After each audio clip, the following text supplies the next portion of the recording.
ਦਰਿਆਓਂ ਪਾਰ ਆਂਦੇ ਨੇ ਮੀਨੀ ਤੇ ਢੈਲੀ ਮਹੀਂ ਹੋਏ ਤੇ ਜਾ ਕੇ ਬਗੈਰ ਵੇਖਿਓ ਖਰੀਦ ਲੈਣੀ ਚਾਹੀਦੀ ਹੈ। ਢੈਲੀ ਮਹੀਂ ਸਿੰਘ ਮੀਨ ਵਰਗੇ ਨੇ, ਅੱਗੇ ਨੂੰ ਸੋਹਣੇ ਹੋਏ ਨੇ, ਤੁਹਾਨੂੰ ਸ਼ੌਕ ਕਰਵਾਉਂਦੇ ਆ। ਗੱਭਣ ਨੇ ਮਹੀਂ ਤੇ ਪਹਿਲਣ ਦੁੱਧ ਉਮੀਦ 16-17 ਕਿਲੋ ਕਰੇਗੀ।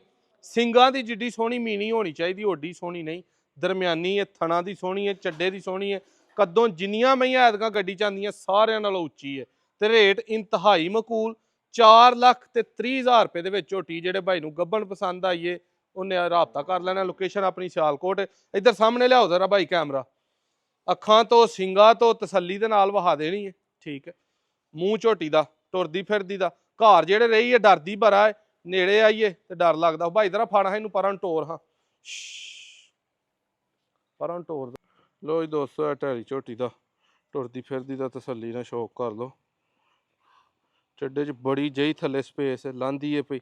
ਉਮੀਦ ਹੈ ਕਿ ਹਫਤੇ ਦੇ ਵਿੱਚ ਸੂ ਪਏਗੀ। ਠੀਕ ਹੈ।